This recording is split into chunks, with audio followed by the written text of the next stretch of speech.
Good afternoon, everyone. In the past 25 years, I've had the opportunity to do a fair number of interesting and unusual things, although until today, I had never handed a key to a city to someone in a pirate costume. So I'd like to thank the Mr. Crew of Gasparilla, the city of Tampa, and everyone involved in making that memorable moment happen.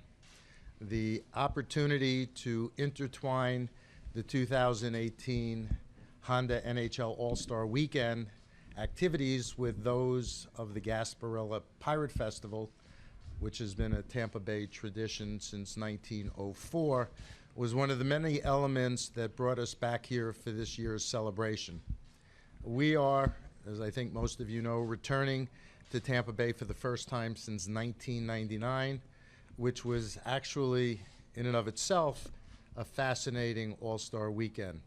In 1999, little walk down memory lane, Gordie Howe was here to play in the Heroes of Hockey game with his sons Mark and Marty.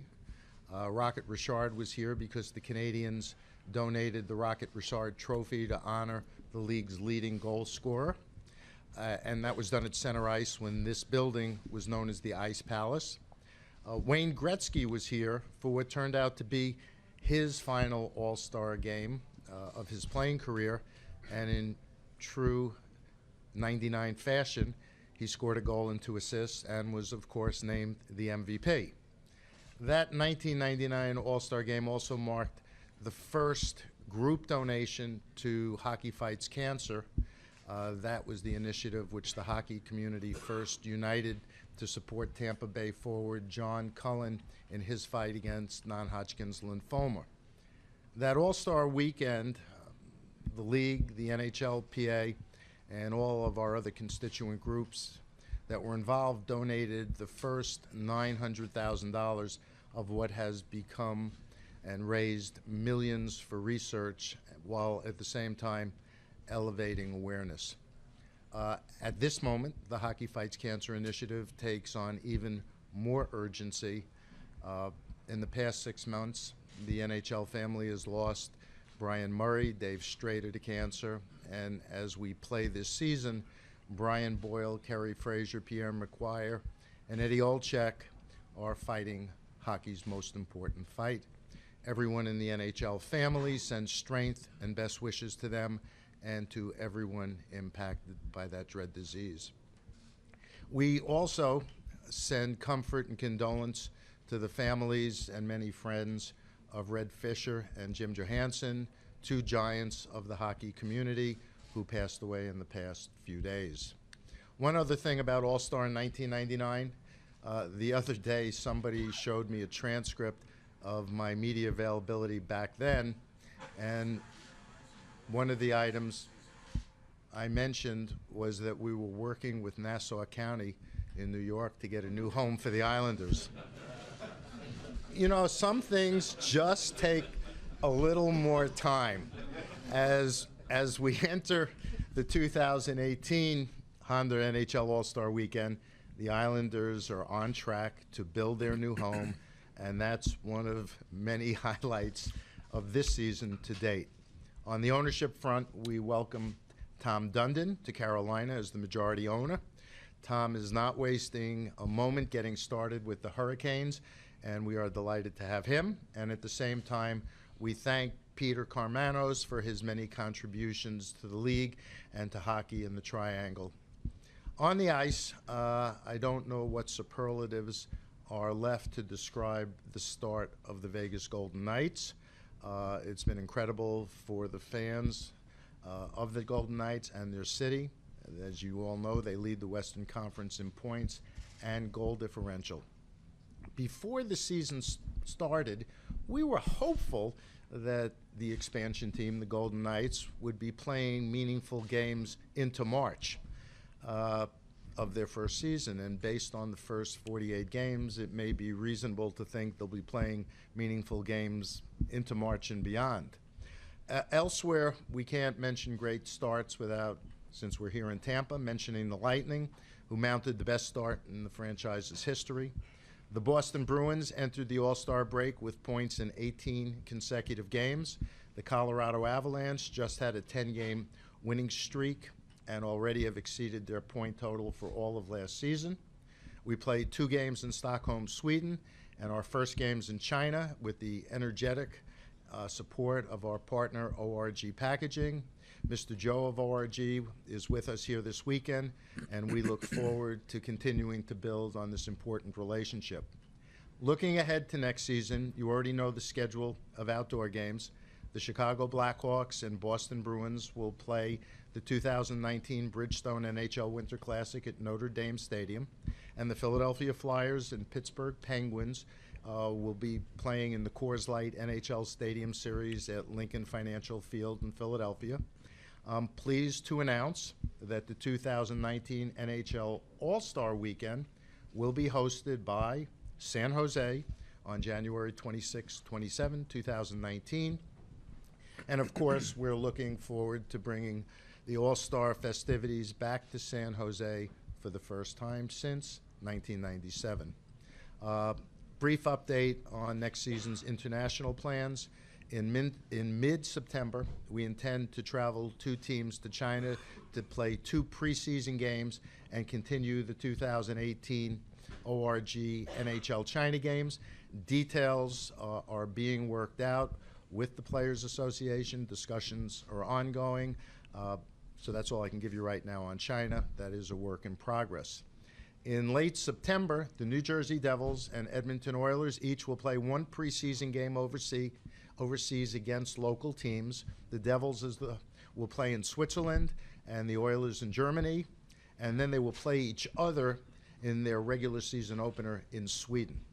In addition, the Winnipeg Jets and Florida Panthers will head to Finland in early November for 2 regular season games that will continue our global series. We are still finalizing a lot of details on the specific cities, arenas, and dates for these games, and we will keep you posted as developments develop. We are extremely pleased to be creating continuity in our international visits. You cannot develop an international strategy or establish a presence for the business without these events and without these games. And so the more we can share NHL hockey through events with our fans overseas, the more original content and language-specific material we can provide on our NHL.com sites, which are done in a number of languages. The 2017 SAP NHL Global Series, for example, was a groundbreaking event for our Swedish site, NHL.com/SV. It provided real-time coverage of our games in Stockholm and allowed native Swedish fans to experience an NHL event even more closely than ever before. Live streams of the Colorado and Ottawa practices in Stockholm generated a reach of nearly 1 million people through the site's homepage, and on Facebook, the highest reach for a single event since the launch of the site in 2011. Before Bill Daly and I take your questions, I want to particularly thank Mayor Buckhorn, the City of Tampa, the Tampa Bay Sports Commission, and Hillsborough County for all they've done to welcome the NHL family for this great weekend. The combination of all-star events and Gasparilla has created a boatload, pun intended, of logistical challenges, but all of them were overcome through the collaboration of these groups, and we are greatly appreciative of the tremendous cooperation we received. And special thanks to a special owner, Jeff Vinnick, who has put so much of himself into the Lightning, into this building, Amalie Arena, into the development of downtown Tampa, and the growth of hockey here. We would not be here today, and the Lightning certainly wouldn't be in first place and consistently sold out without him. And we so greatly value Jeff's many commitments with his wife Penny to the community through a number of projects, including Community Heroes. What they do for this community is astonishing. It is just fabulous, and we're truly thrilled and fortunate to have them as part of the NHL family. With that, we're happy to take your questions. Kevin Allen, USA Today. Where are you? We're looking into the lights. There Okay. you go. All right. This is for either Gary or Bill or both. You were talking about the Las Vegas Golden Knights, the Vegas Golden Knights, and we all know there were many factors for their success, but first and foremost is the more favorable expansion draft setup. I wonder if you could sort of take us back when this was being discussed, and where you thought was going to happen. Did it work out the way you thought? And more importantly, have you seen enough positive results to commit to doing this if you're going to expand moving ahead? Like, this is the way we're going to do it. I have no doubt, going in reverse order, I have no doubt that if there's going to be another expansion team, they are going to insist on having the same expansion terms. I think that's crystal clear.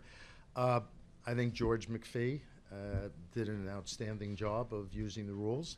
We knew the team would be better. The goal was to make the team competitive at its inception, and there's a great mix of talent that's bonded very well. I think it's clear they hired the right coach for the right time and the right group.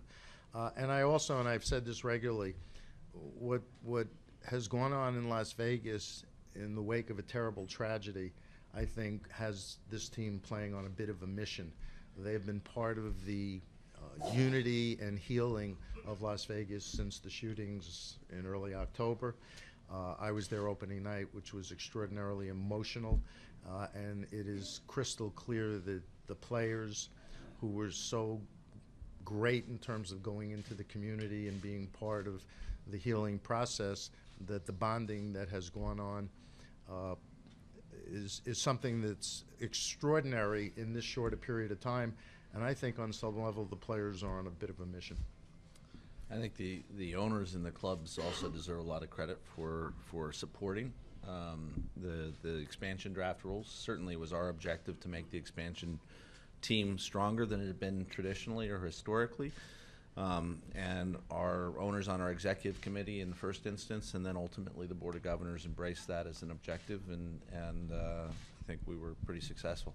And to add on to what Bill said, we haven't gotten any negative pushback. I think most clubs are marveling at what's been accomplished.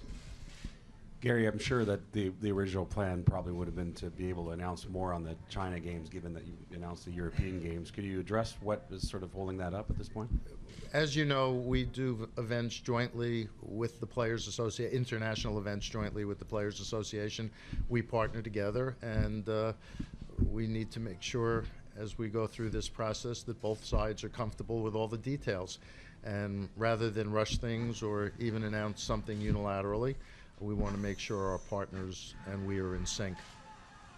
There are obviously more something about that?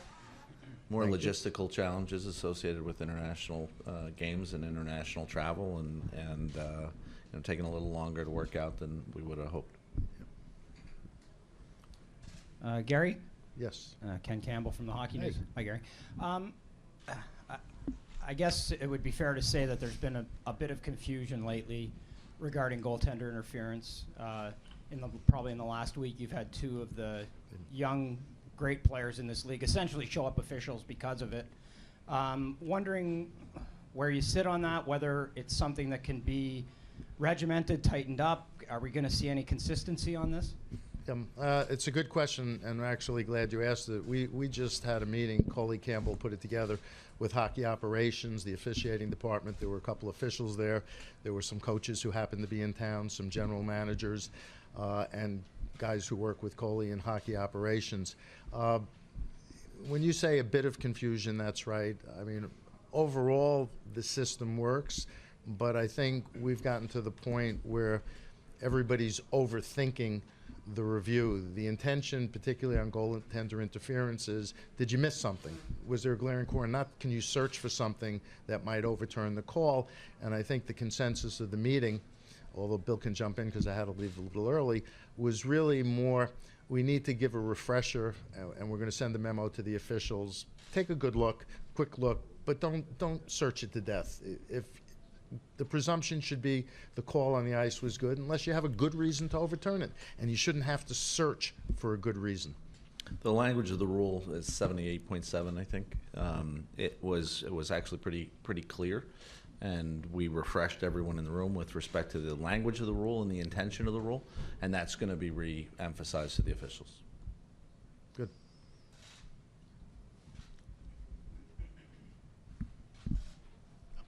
So both of you, Mark Herman from Newsday. Speaking of Nassau County, Yes. what is your assessment of Nassau Coliseum and what has to be done to make it NHL ready, even on a part-time basis? I actually went on a tour of it last week. There are a variety of things that have to be upgraded, whether it's the locker rooms and training facilities and the like. That's something we're in touch with the Islanders on. The Nassau Coliseum has been given a nice refresh in terms of the way it looks, but it's still the Nassau Coliseum. So anything that may or may not take place there certainly would have to be on a temporary basis. No, nothing to add. We had a playing environment subcommittee meeting today, and both Chris King and Dan Craig were there, and they briefed the group on some of the things that need to be done. Not major fixes, but to the commissioner's point, it's not a long-term facility. Is the esports league happening? You mean for us? Yes. Our goal is to unveil something before the end of the regular season, which would have a series of competitions using the EA game, and we'll have more details when we're ready to launch. Thank you. Chris Daniels from King TV in Seattle, so you can probably guess what question is coming. There's a report today that the Oakview Group is very close to sending in their paperwork for an expansion franchise. If that is the case, what is the timeline going forward? And also, as far as the league is concerned, what is the additive quality for the existing franchise in Vancouver to have a team down the road in Seattle as far as you're concerned? Well, Vancouver says they're very excited about the possibility of having a geographic rival. The good people in Seattle who are in pursuit potentially of an expansion franchise have told us that they are working on the expansion application, and they anticipate being ready to file it in the not-too-distant future. The timetable in terms of filing an expansion application, doing a season ticket drive, is largely up to them. We can respond to the extent that we're getting the information we need on a timely basis, whatever that timetable is, so that we can go through the processes that we have. And so when you next ask me what are the attributes of Seattle, hopefully we'll have done enough homework, if this is moving forward, to be able to answer that question. Do you think it's mid-year of 2018? I don't want to project, because then the clock's running, and this is more about process than timing. Gary, your position on concussions and CTE has been pretty clear. I just want to know why you came to that conclusion on concussions. Why Well, that is your actually, it's not my position. It's the position of the medical community and the people, medical and scientific, that advise us. I'm not a doctor. I'm not a scientist. I only know what I'm told, including out of the most recent consensus statement on the International Conference on Sports Concussions in Berlin that was held. So you can read those reports. I only repeat in response to a question what those reports say. I'm not the one who's making the determination.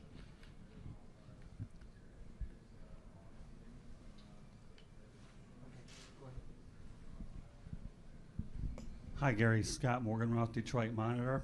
The Olympics are starting pretty soon. Yes. I know there's no NHL participation at the moment. Do you foresee that changing down the line? I don't have an answer to that question. The fact is, we find, the clubs find, the owners find that the Olympics are very disruptive on our season, and for that and a whole host of the reasons that we've been over repeatedly over the last year or so, it didn't make sense for us to attend. Could that circumstance change at some point in the future? I suppose so, but it's not something that we're currently contemplating. For Gary or Bill, Chris Johnson from Sportsnet. Just curious, is there any more discussion on the World Cup and its future and how that might align down the road? That, like international games in China, is something that we need to do, and seek to do in collaboration with the Players Association. I think we'd all like to get another World Cup scheduled because the last one in Toronto was so successful. But we've got lots of things that we're collaborating on, and sometimes they take time. Good evening, gentlemen. It's from German Hockey News. Can you already say in which city the exhibition game from the Edmonton Oilers will be, and also how important is the German market for the NHL? We can't say which city. We have a good sense of where it's going to be, but all the logistics and details of the games will be released at a later time. We think the German market is a tremendous opportunity for the National Hockey League, NHL players, in terms of making an impact in the German market. It's a great marketplace. Has a hockey tradition, has a hockey culture. We think we can build on that and add to it. Have a great relationship with the German Ice Hockey Federation, great relationship with the German Ice Hockey League. We consider them cooperative in this effort for sure. Gary, Jeff Chaumont, right on your left. Jeff Chaumont from the Journal de Montréal. It's only 2 hours away from Quebec City. So we received the classic question about Seattle, now the classic one about Quebec. Is it still possible for the people of Quebec to be dreaming about a team one day? We're not currently considering an application. I don't want to make any promises or definitive conclusions, but at the current time, we're not focused on a team in Quebec City. I'm not saying that will never be our focus, but I don't want to make any promises that could be misconstrued. Mark Lazarus, Chicago Sun-Times. With the possibility of another West Coast team becoming more realistic, have you considered realignment situations? Would it be drastic? Would it be subtle? We have a process to go through if we're going to go through an expansion evaluation process, and that would be one of the factors. Although, based on the numbers and the geography, off the top of my head, that doesn't strike me as being one of the more complicated issues if expansion's going forward. Gary, is there a sense of a timeline for how long the Coyotes can be in Glendale and not have a permanent solution arena-wise in terms of their existence? Ownership continues to work on the possibilities for a new arena, and ultimately the strength or resilience or persistence of a club depends on ownership's willingness to continue the pursuit. And so my hope and expectation is that things can be worked out in Arizona, and we're going to continue to focus on it that way. See, now that Carolina is no longer one that everybody's speculating was going to move, and as I told you, they weren't going to, I guess everybody's now going to see who they can focus on next. I'm not being critical. My only point is I wouldn't focus on Arizona moving right now, or anytime soon, or maybe ever. So we're not misconstrued here. Gary, Joe Smith, Tampa Bay. Oh, over here. Sorry. Oh, there you are. Joe Smith, Tampa Bay Times here. I know we still have a game to go, but overall did you feel how Tampa has kind of responded or to this having the All-Star game and the Gasparilla here at the same time? It's been sensational. There's a great vibe. There's a great buzz. The number of people who have come up to me and said it's so great to have hockey in Tampa. I'm a season ticket holder. I go to a lot of games. And then doing it with Gasparilla, as I said opening my remarks, that was unusual in a very good way, and it's a lot of fun. There's a great vibe here, and Tampa is known for its hospitality, hosting big events. We're thrilled to be here, and we're delighted with the weekend. Craig Custance with The Athletic to your left. Oh, yes. Low. We're staring into lights. That's all why. right. You don't have to look. Do you... with the expected expansion, would that impact? Whoa. What do you mean expected expansion? We already moved beyond Seattle. Okay. Who's the 33rd team? No. Tell us what else we're going to do. What impact would that have on a potential playoff format or making any adjustments to the current format? I know there are lots of people who think we should put more teams in the playoffs. I'm not one of them. And I think we have a very meaningful competitive regular season, and I like it. And if we were to add a 32nd team, as I sit here today, not having given it a lot of thought, so I can only get myself into trouble, I don't think I'd be in favor of making any changes in the number of teams that make the playoffs. As I said, I haven't given that any thought. Okay. But I don't think we need more teams in the playoffs. But good. Anybody else? Going. Enjoy the weekend, and thank you all for being here.